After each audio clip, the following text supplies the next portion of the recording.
Integrity, Book 1 of the Destine series by Laurie DeGant. To my parents, my husband, Amy Kay, and Cecilia, for believing in me more than I did. Chapter 1. She remembered distinctly that her forehead had struck the floor when he had first shoved her into the cell. It had taken precious seconds to clear her vision, seconds that left him able to lock the door uninhibited. He had walked away that time without making any comment. Now, it seemed, he always had something spiteful or malicious to say, something that would consume her waking thoughts and twist her dreams. Glegnar knew how to force himself into her very existence. She'd only learned his name recently, on one of his all-too-frequent visits. After thrusting her pitiful meal through the narrow, rusty slot at the base of the door, he had growled his name to her, wanting her to know it, to fear it. He had called himself the slave master, so the girl assumed that she herself was a slave. She had not left the small cell since she had been thrust into it. It reminded her of a cave, although it was square. Definite corners, a floor, and a ceiling made it obvious that it was designed as a room. The rusty chains and manacles attached to one wall announced its use. All surfaces were seamless stone, the marks of tools obvious on the rough surface. Boundless time had given her opportunity to recall details. She knew she had come down 2 flights of stairs, followed by a downward sloping floor. Being underground, there were no windows. The only light came from the hallway through a small, barred opening near the top of the door. Her eyes had grown accustomed to the gloom as the days had passed. Flickering light, she assumed from lit torches, outlined the opening in a haze that made her wonder if her vision were failing. The door had a large metal handle on the inside with an old-fashioned keyhole underneath, one that she could look straight through. The food slot had nothing for her to grip, so she knew it would be futile to try to slide it up. The bars were set solidly in the casement of the small window in the door. How many hours had she spent trying to open that door? How much energy had she wasted trying to pry the bars from their slots, knowing she would never fit through even if she succeeded in removing them? How often in desperation had she screamed for help until her voice was hoarse? How long had it been since she'd heard any voice besides Glegnar's? She looked down at her clothes. In the low light, all colors seemed to melt into the same shades of gray, but she knew, even in bright daylight, her clothes would be a uniform color. They were stiff with grime. She had grown accustomed to the smell long ago. Her hair was a matted nest that she no longer tried to untangle. The little water she received was barely enough to keep her alive.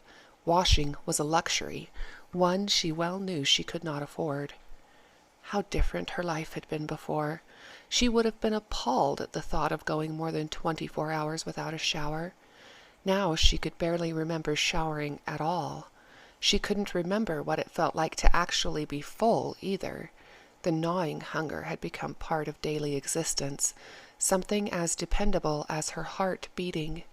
Even the thought of eating a full meal was enough to make her stomach turn, from equal parts nausea and desire. Time had little meaning here.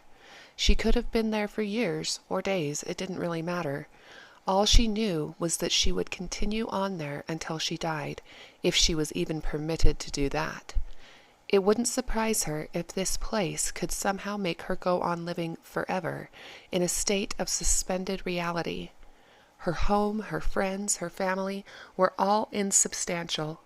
The slime on the walls, the crude drain in the floor, the immovable door, these were reality, her reality. The young man walked down the hallway, lit by flickering torches every few feet. He passed several doors before stopping before one. He peered into the dark recesses, but could see nothing. "Hello? Anybody in there?" A faint movement in one corner convinced him he was in the right place. "I've brought your dinner." He bent over and tugged open the food slot. He reached through and grabbed the metal bowl on the other side. When he pulled it out, he could see that it was pretty hammered. The edges were bent out of shape, and it was none too clean. Stymied, he finally wiped the bowl out as best he could with the tail of his shirt. Pouring the small portion of weak soup into it, he slid it carefully back under the door and closed the slot. As he stood to peer through the bars once more, he saw that the person in the corner had risen and was standing in the shadows, hesitating. After a moment, he turned to go. "You're not Glegnar." The voice from the cell was raspy from lack of use. Ben turned back slowly, careful not to startle the inmate. "No, I'm Ben. Glegnar ordered me to come and feed tonight." He paused, then asked, "What's your name?" The person hesitated. Haltingly, the slave stepped forward. Ben could now see it was a girl, but a girl definitely the worse for wear. She stared at him, trying to discover his true intentions. Quietly, she said, "Integrity." "That's your name, Integrity? It's pretty. I've never heard it before."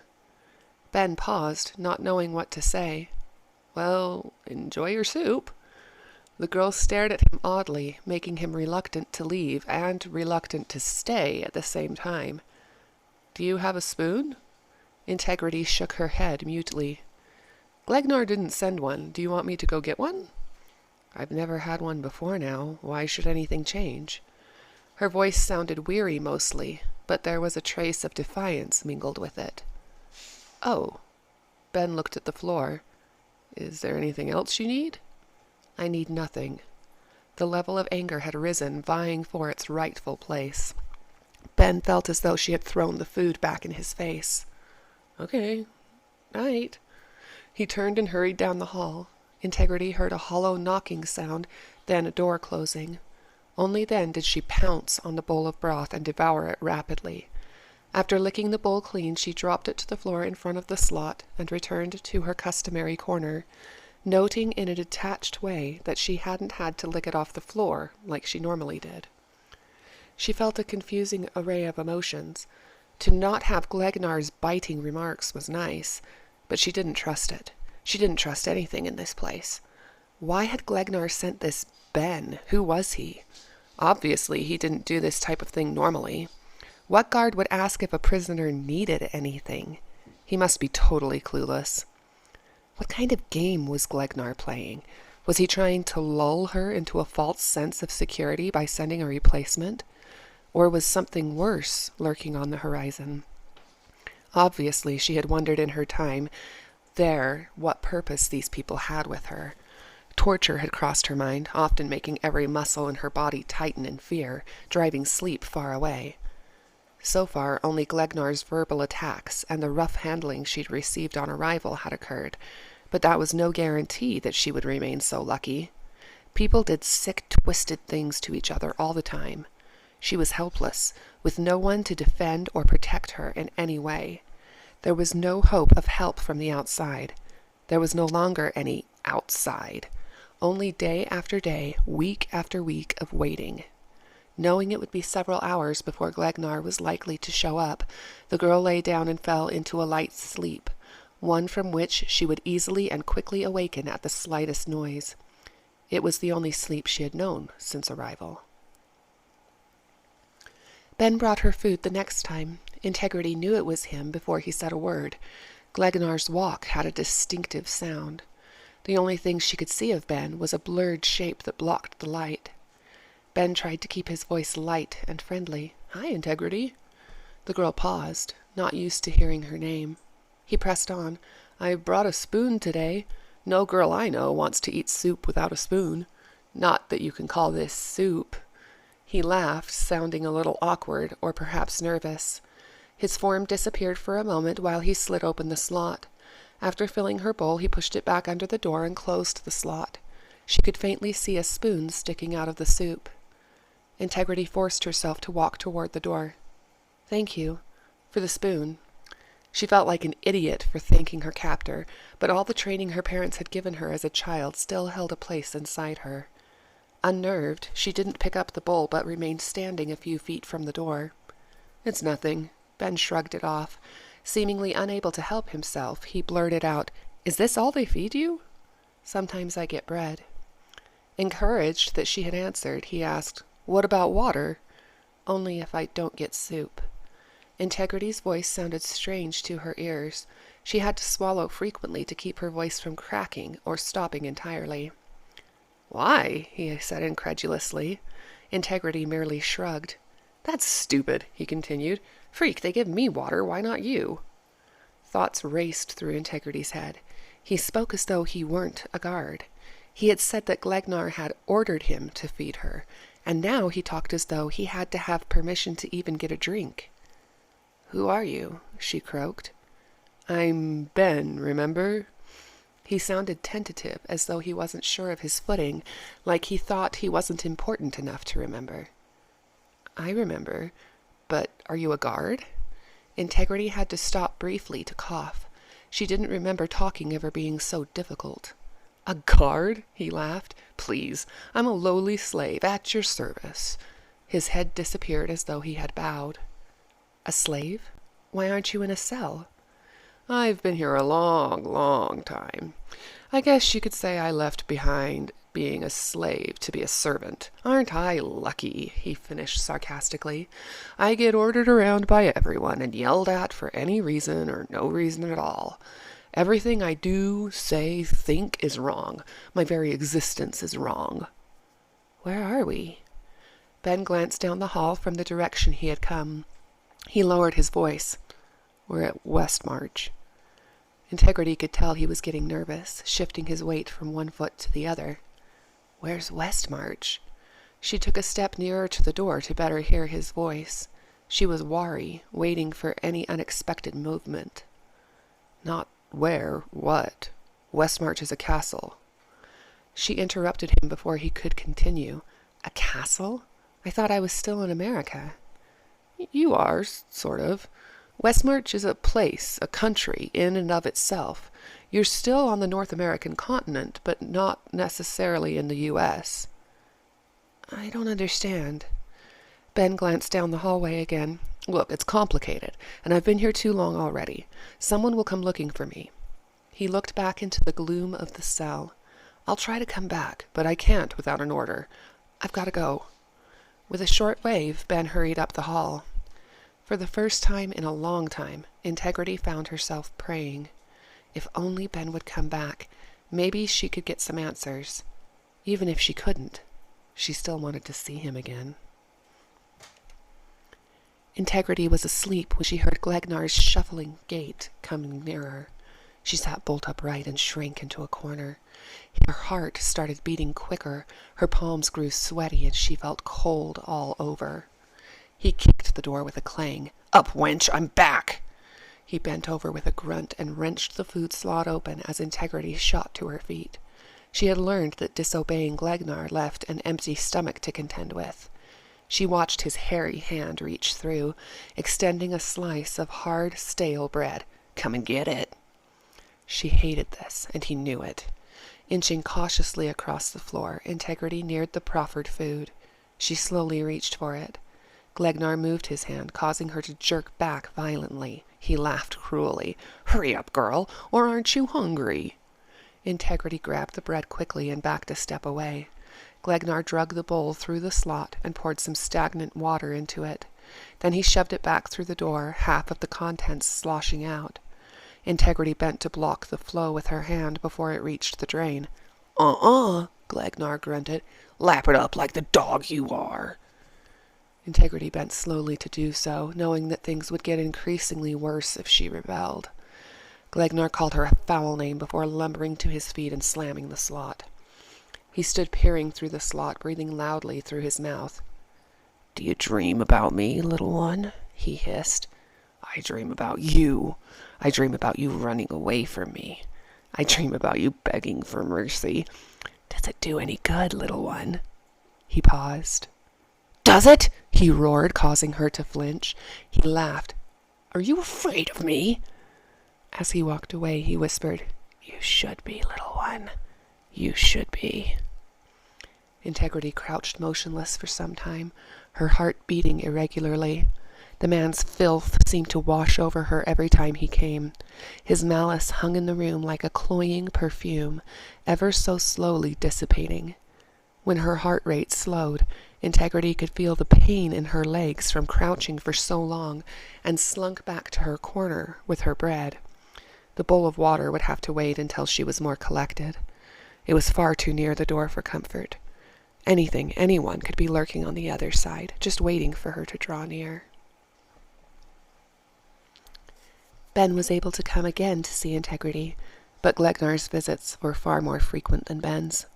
Integrity was shocked to find herself actually smiling one day at the mere thought of Ben. His presence brought small splashes of sunlight into her otherwise dark world. Each time he had come, Ben had brought her something, everything from extra food to lip balm. Integrity didn't know which she appreciated more, a full stomach or lips that weren't cracked and bleeding. Ben had told her often that he wished he could bring her larger things like a pillow or blanket, but if Glegnar caught a glimpse of anything, he would surely take it away and punish her. The most recent gift Ben had brought was a small brush. Untangling her solid mass of hair was a challenge, but one that she welcomed as it kept her occupied. Her hair was still dirty and prone to snarling, but at least she could tame it to some extent. It was the first thing that Ben noticed on his next visit. "Your hair, it's so long." Integrity felt herself smiling self-consciously. You couldn't tell before because it was so tangled up.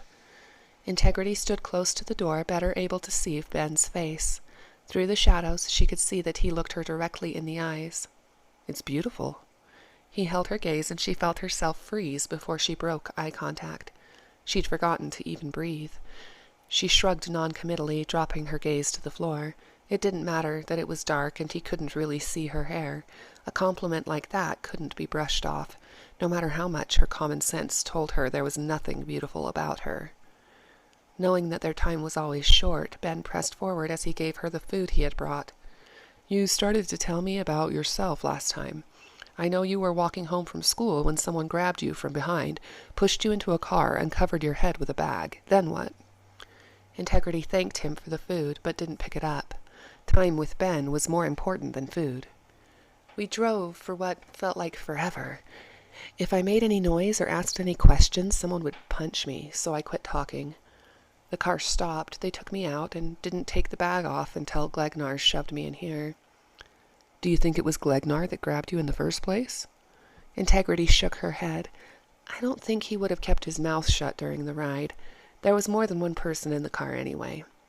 "So why did they take you? Why bring you here?" She shrugged. "I wish I knew. Maybe they think I'm someone I'm not. I don't know."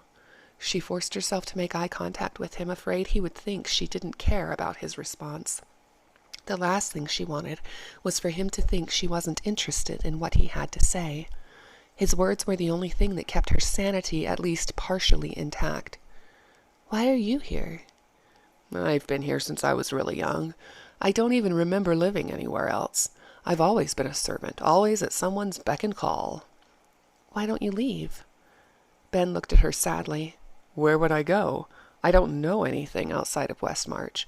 I may as well stay as go. Besides, now I have you." He glanced down, laughed nervously. "To talk to, I mean."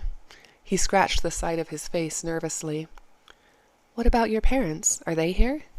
He shook his head. "I've been told I was an orphan that the people here took in. That's all I know." "Did anyone ever adopt you?" He shook his head again. "Slaves aren't adopted. We're here simply to work." He looked at her, then said regretfully, "I'd better go. We're out of time." She felt something inside of her sink. "Oh, okay." As he turned to go, she called him back. "Ben, will I ever get out of here?" She thought he smiled at her, but if he did, she could tell it was forced. "Sure you will. They won't keep you here forever." He waved briefly at her, then strolled off down the hall. Integrity stood by the door for some time, not wanting it to end. Dejectedly, she picked up her bowl and began to eat.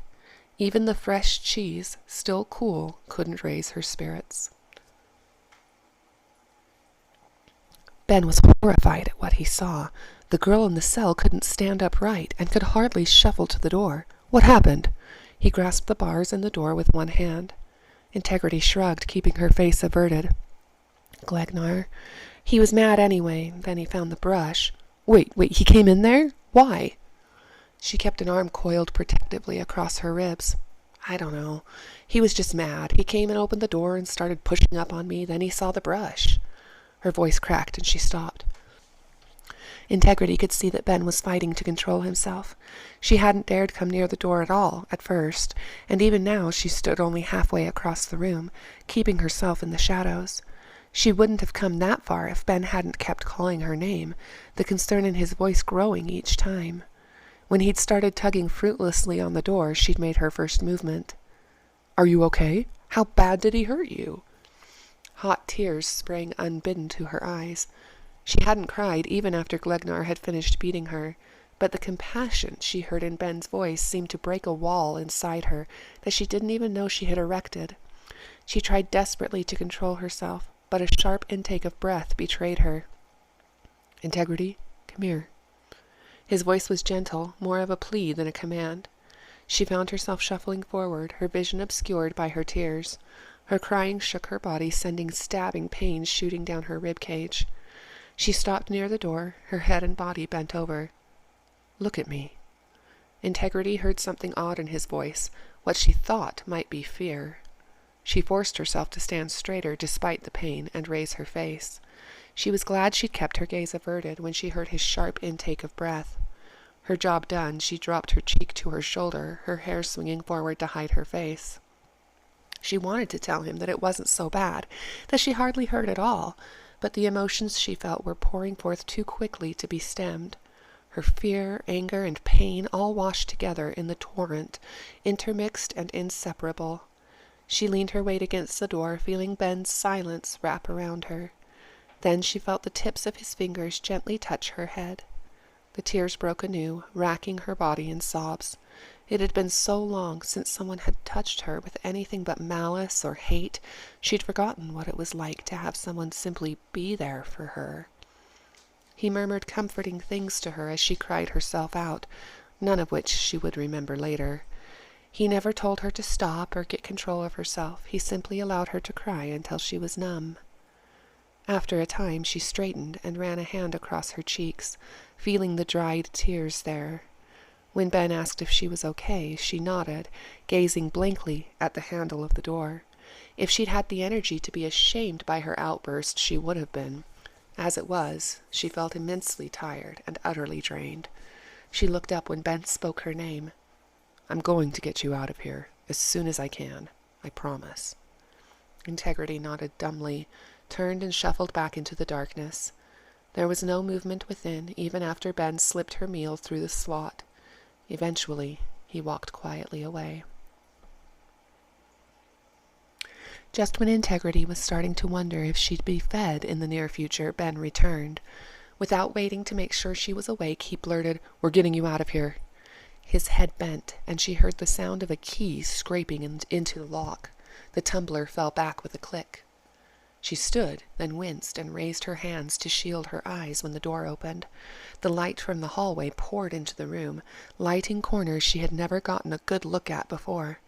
Her eyes adjusted, and she looked to Ben. He was smiling, waving her out of the cell. Her pain was less noticeable in the thrill of the moment. She walked into the hallway, looking all around. She could see doors in either direction lining the hall, similar to the one she had just walked through. She stepped to one side, and Ben closed her door, relocking it with a large, old-fashioned key. He slid it into a pocket of his dark trousers. "This way." They walked side by side down the corridor. Integrity glanced at every door they passed, finally asking, "Isn't there anyone else here? I haven't heard anyone." Ben shook his head. "You're the only one I know of, at least in this section." She could feel the heat from the torches wash across her skin, almost searing her after being cold for so long. Looking at the torches left colored orbs dancing in her sight, obscuring her ability to notice detail. They came to a large metal door, blocking their progress. Ben stopped and looked at her.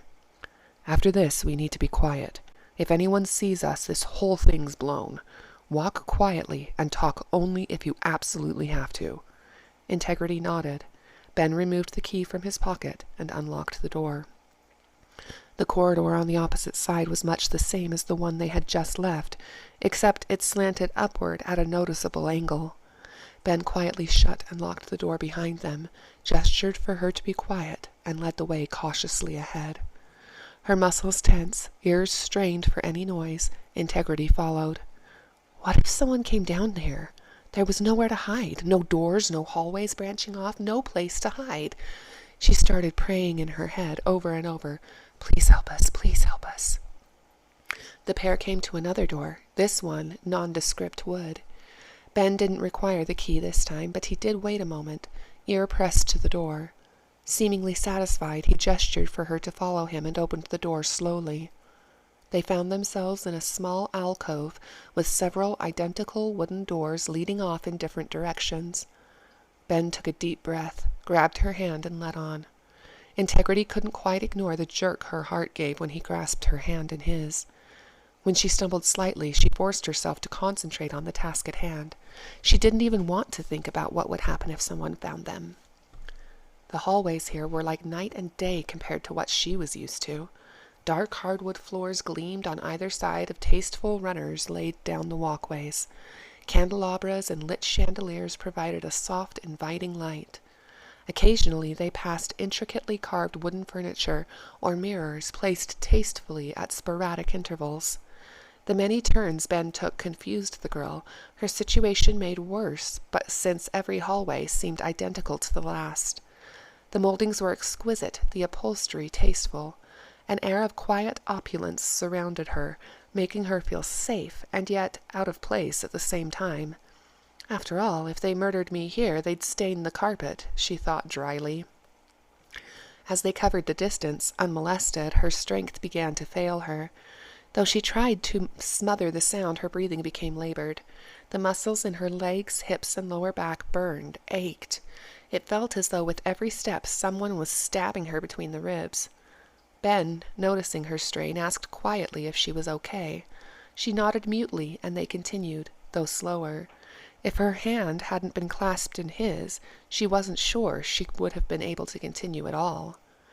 At each corner the pair would halt, while Ben made sure the coast was clear. These respites, once welcome, now made it even harder for her to get going once more. Occasionally Ben would quietly encourage her, telling her they were nearly there, or that she was doing well. Integrity no longer worried about being caught. Her mind was occupied with keeping her body in motion, despite every urge to stop. She knew her stay in the prison cell had atrophied her muscles, but she wondered if this castle had any limits to it at all. She barely registered that they had stopped at a door before Ben guided her through and sat her in a chair inside. She watched him walk back across the room and lock the door they had just come through. He then went through another doorway, revealing a small slice of a bathroom. He returned with a cup full of cool water that he handed to her. Then he sat on the edge of a nearby bed. Her head reeling, Integrity looked at her surroundings while taking small sips of the wonderfully sweet, fresh water. The room had white walls and beige carpet. To one side of the bed was the upholstered armchair that she sat in. On the other were drapes covering a window. She saw a nice dresser made of light-hued wood. "Are you okay now?" Ben asked. She looked at him and gave a weak smile of reassurance. "Well, this is it." He gestured at the room expansively. He pointed at the ceiling, and she noticed the light fixture there. "There's electricity in this wing. Feel free to have as many lights on as you want, whenever you want. The curtains are thick enough that people outside can't tell whether or not the lights are on. Keep the curtains closed, though. As far as anyone knows, this room is empty.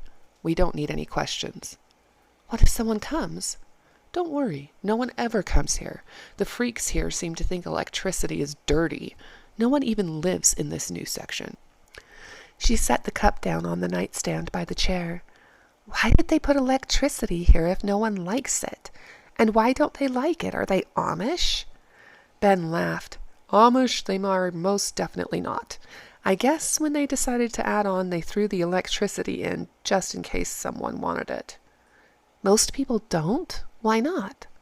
Ben shrugged. They're weird. What can I say? He walked over to the dresser and opened a drawer. There's canned food, plates, bowls, that kind of stuff in here. There are clothes in the closet and a microwave in the bathroom. He gave a sheepish grin. I didn't know where else to put it. You can move stuff around all you want. Are you leaving? Panic gripped Integrity. What if someone came? What if they found her? Ben walked back to her and squatted in front of her. I have to go. They'll miss me. But don't worry, you'll be safe here. Just keep the curtains closed and don't open the door for anyone. I have a key, but I'll knock before I come in. Whatever you do, don't open the door. Integrity nodded mutely, feelings of panic washing over her. She felt as though she couldn't breathe when she thought of him leaving her in this strange place, but she knew it was necessary for the safety of them both. He'd already risked so much for her. How could she ask him to risk more? I'll come visit you as soon as I can, but it won't be for a few days. Don't want to draw suspicion. If you come up with anything you want or need, just tell me and I'll get it for you, okay? Why are you doing this? She was shocked that she dared to ask him such a question, that she dared to speak to him at all, but pressed forward once she had. Why risk your own neck for me? You could get in just as much trouble as I could. Ben shrugged and looked at the floor. No one deserves to be caged up like an animal, least of all someone like you. She wanted desperately to ask him what he meant by someone like her, but lost the nerve. She watched him turn and leave the room, then listened for the click of the lock sliding into place. She was alone once more, but in very different surroundings.